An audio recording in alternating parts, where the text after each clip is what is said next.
Que font les poissons dans un trou noir? Non, ce n'est pas une blague. On peut vraiment réaliser une expérience dans laquelle des poissons sont placés dans un trou noir acoustique. Ah oui, dans la science sonore, on parle d'acoustique. Un trou noir acoustique est un système analogue au trou noir. Du coup, aujourd'hui, on parle de trou noir et on définit ce qu'est une analogie. Les trous noirs fascinent. D'ailleurs, ils forment une source d'inspiration pour le cinéma et la littérature de science-fiction. Et ce qui est encore plus beau, c'est qu'ils ne fascinent pas que le grand public, mais aussi les chercheurs. Alors non, on ne va pas vous parler de la physique des trous noirs, parce qu'on n'est pas astrophysicien et parce que d'autres l'ont déjà très bien fait. Mais avant de vous parler d'acoustique, on va quand même introduire 2-3 mots de vocabulaire pour être bien sûr de parler tous de la même chose. Un trou noir, c'est un objet tellement dense qu'il crée autour de lui un champ très fort d'attraction gravitationnelle. Concrètement, plus vous en rapprochez et plus vous êtes attiré par lui. Tant et si bien qu'il existe une limite, poétiquement appelée horizon du trou noir, à partir de laquelle l'attraction est trop forte pour faire demi-tour. Plus exactement, pour sortir, une fois passé cette limite, il faudrait être capable d'aller à une vitesse supérieure à celle de la lumière. Et ça, c'est impossible. C'est Einstein qui l'a dit. Le problème est qu'on n'ira probablement jamais mesurer sur place ce qui se passe à proximité d'un trou noir, pour des raisons de proximité avec un trou noir. Parce que, devinez quoi, même si on est très probablement allé sur la Lune, on n'a pas trop de données de la part d'une exploration de trous noirs, bizarrement. Mais on a des moyens détournés pour étudier ces trous noirs. Donc, l'un de ces moyens détournés, c'est de trouver un système analogue au trou noir, c'est-à-dire un problème physique complètement différent, mais dont le comportement est régi par des mathématiques identiques, et qui a donc un comportement identique. Dans le champ d'étude des trous noirs, l'analogie la plus couramment utilisée est celle formulée en 1981 par Unruh. Pour expliquer ce qu'est un trou noir à un public novice, il pense à un système analogue. Imaginez une très haute cascade. L'eau s'y écoule avec une vitesse croissante lors de sa chute, simplement sous l'effet de l'attraction terrestre. Maintenant, imaginez un petit couple de poissons chanteurs, insouciants comme peuvent être les couples de poissons chanteurs, qui nagent l'un derrière l'autre en amont de cette cascade. Bob et Alice. Bob et Alice, donc, nagent dans la rivière en se chantant l'un l'autre la sérénade. Quand soudain, la cascade, leur chute, tout à coup, leur semble inévitable. Ainsi les voilà, plongeant dans le torrent, que leurs mots saccadent, face à l'inexorable chute. Promesse ineffable, d'une fin si tragique. Alors, terminant leur vie d'un chant magnifique, promettant le grandiose, clamant l'apothéose, pour que de leur sort, ils préservent la beauté, refusant quelque dénouement, ils s'obstinent à chanter. 14, t'as perdu. Dans leur chute, la vitesse de l'écoulement augmente et ils passent un point critique à partir duquel Bob n'entend plus Alice. S'est-elle tue à jamais? Non! La vitesse de l'écoulement est simplement devenue trop grande.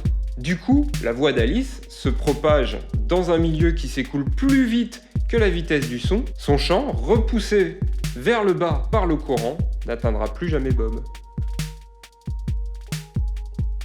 Outre la tristesse de l'histoire, qu'est-ce qu'elle nous apprend? Eh bien, que dans le cas de notre cascade, il se passe la même chose avec les voix des poissons chanteurs que ce qu'il se passe avec tout ce qui plonge dans un trou noir.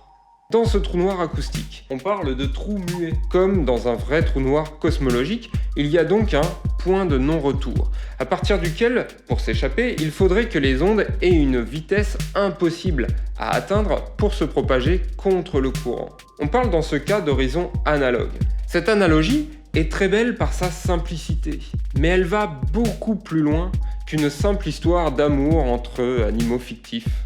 D'abord, elle permet une appréhension, avec des objets du quotidien, du phénomène de trou noir. Ensuite, quand Unruh a voulu tester un peu sa validité mathématique de son analogie, il s'est rendu compte qu'il pouvait, en fait, écrire exactement les mêmes équations qui parle d'un trou noir cosmologique qui piège la lumière ou d'un trou muet qui piège le son. Pour expliquer ce processus d'analogie, Unruh compare les physiciens à des cartographes, ce qui en soi est déjà une forme d'analogie.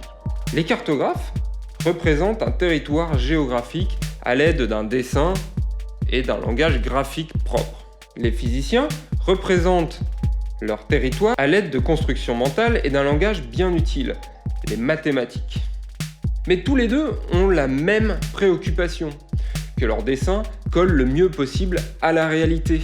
Et après tout, si deux lieux ont des représentations cartographiques strictement identiques, est-ce que ça ne voudrait pas dire aussi que les caractéristiques internes à leur territoire sont exactement les mêmes?